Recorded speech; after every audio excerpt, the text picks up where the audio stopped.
It seems to have so much potency still. Yeah, it does. He's a hugely entertaining character. I love all the suits and the bow ties. I love the way that he has his license to kill. I like his dark side. You really, one of the great things about this film is you'll learn the ingredients of the martini mix. Well, you should try it. It'll kill you. It's unbelievable. And a lot of kind of I guess a lot of the sort of embryonic Bond things will come out in the film as to how perhaps he gets the Aston Martin, how he mixes a martini, what the ingredients are, and indeed the make of the ingredients. So there's a lot of, but he himself is very sexy, very entertaining, and he's also lethal. And Daniel, if you want to chip in, because I mean, apart from obviously all the money the franchise makes, so what would you attribute the fact it's gone on for so long? Why people are still interested? I don't know if I know the answer to that. I mean, I think the answer, it's been answered really. I mean, it redefines itself, and it's always of its time. It's marked.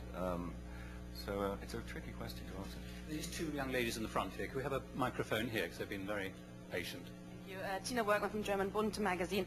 Two small questions, if I may. First to Daniel. It was reported that you had to have a think about it if you would take the role, because it would, there's a danger that it might typecast you, and if so, did you have a think about?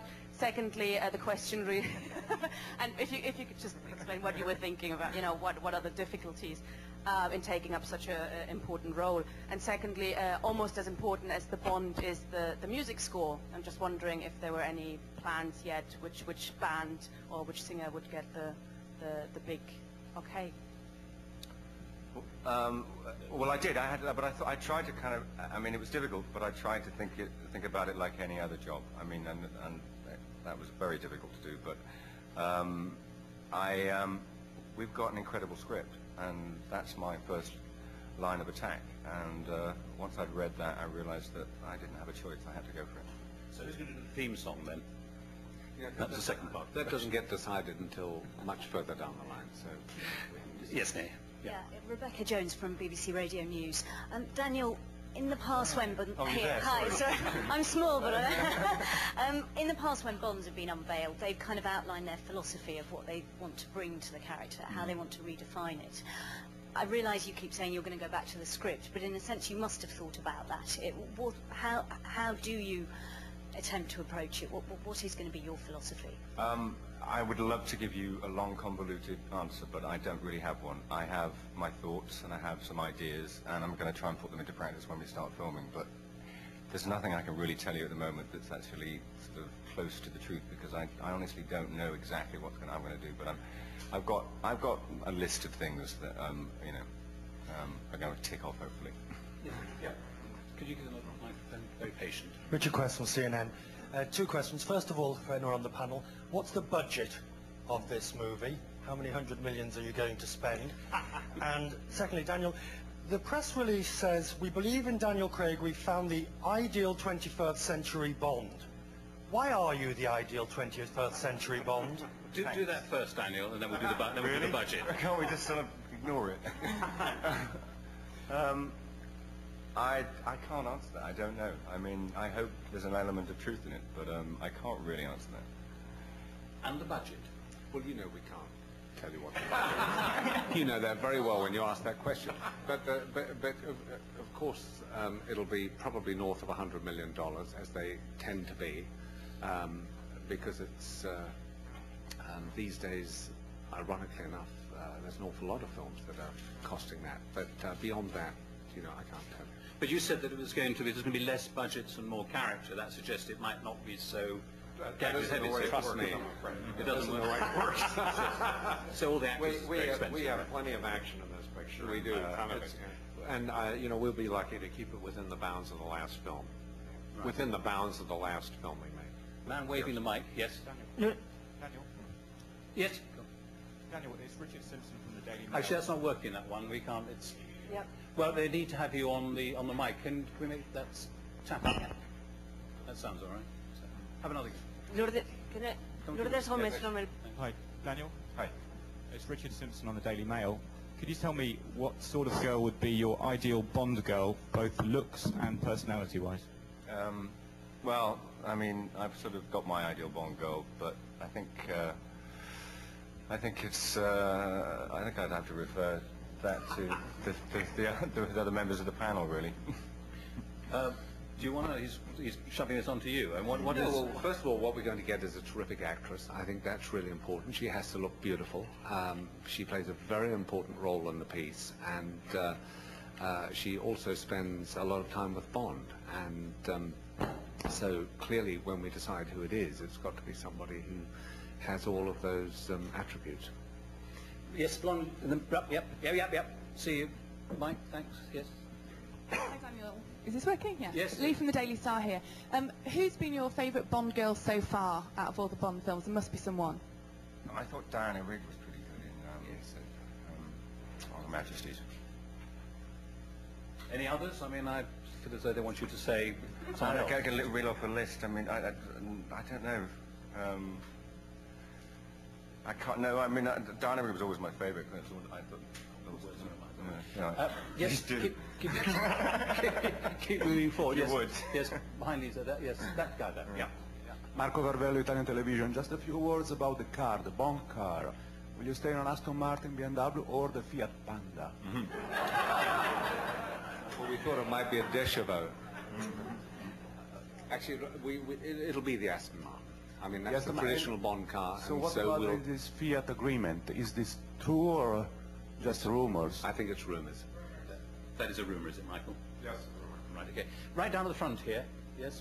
Can we just get the microphone? Thanks. I asked Daniel whether he's going to avoid watching the previous films now so that he can do something completely different, or I've seen all of them over and over again. you So don't need to it's see too them late. again.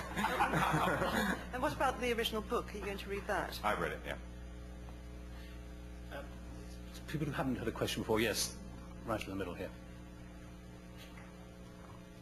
Hi Daniel, Jan from Belgium. How do you feel about doing your own stunts? Because James Bond has to do a lot of dangerous stuff. To do as much as I can, but I'm not sure that I'm going to be able to do. They don't think much. I've just done one now. Has that always been a fight during the franchise with certain actors who've actually wanted to do more than you wanted them to do? Most actors really want to do the part, and they want to play it, and we have to hold them back. It's been true of all of them, and I'm sure it's going to be true of Daniel. It's just, you have to, you know, it's a very important position. If he's injured in any way, you know, it shuts down the whole thing. So we have to be very careful. Yes, young lady in the long hair. Yes, put your finger up. Go with the microphone, please. Thanks, so we can all hear you. Hi, Claudine again, ProSieben. Just one question. The search for Bond has been going on for such a long time. Daniel, who was your favourite actor at the moment who you would have liked to have played Bond other than yourself?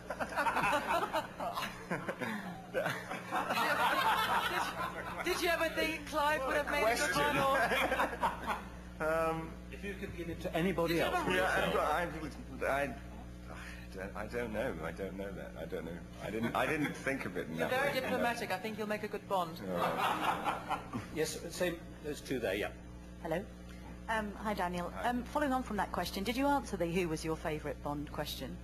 I did. Yes. I mean, I think Sean was mine, but I think it's the first one that, you know, that I came at. You know, the first film I ever saw was the Sean Connery movie. Are you planning to sort of go back to your predecessors and ask them for any top tips on the role?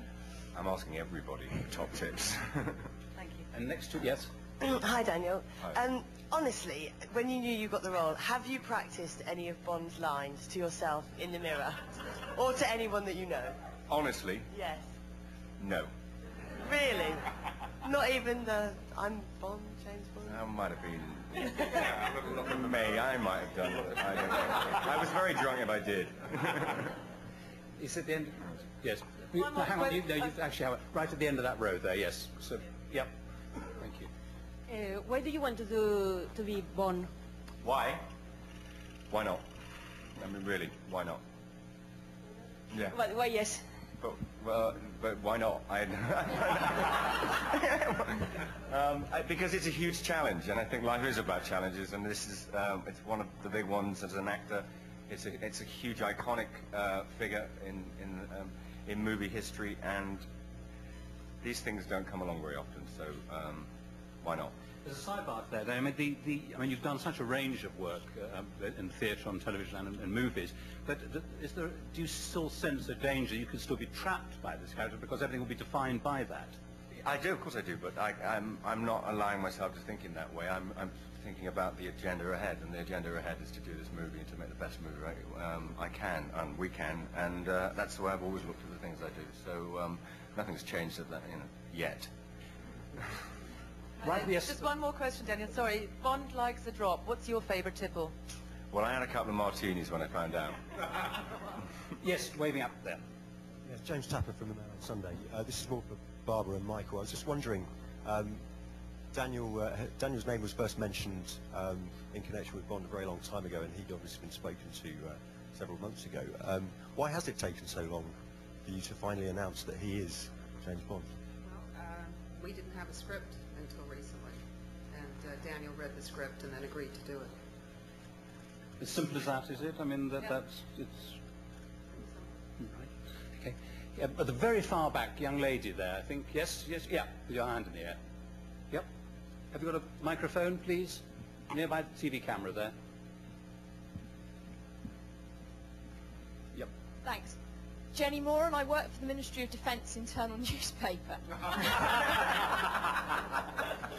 Last.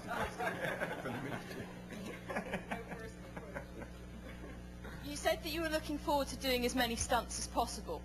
We wondered if, when you were growing up watching James Bond, you'd ever been tempted to join any of the armed forces to do it for real, and if so, which service? I considered when I was 16 joining the Navy, but I always wanted to be an actor, so that's the way I went. Just a few more now. Just down the front here. These two here. Thanks. Yep. Hi Daniel, Tony Shepherd from Capital FM. Congratulations, firstly. What's it been like, obviously dealing with all of the newspaper speculation saying you've already got the role? Obviously there's going to be a lot of glamorous girls now who the spotlight's going to be on saying they've already got the role as a Bond girl. What's it been like sort of having to deal with that for the past few weeks or months even? I kind of try not to deal in speculation if I can help it, and I've just been trying to ignore it and get on with getting the job. And also just secondly, I know we mentioned Bond themes very briefly, and that's not decided until later on. Anyone you would like to see do the Bond theme? Any favourite bands or anyone like that? Just at this moment, I have not given that any thought whatsoever, so I couldn't really give you an answer. And next one, yep. This is a question for you all, really. Is the whole cast going to be recast, as in Moneypenny, everybody? Yes, will there be any returning characters from previous Bond films? We're planning to bring M back, and the script as it stands now does not have either Q or Moneypenny in it.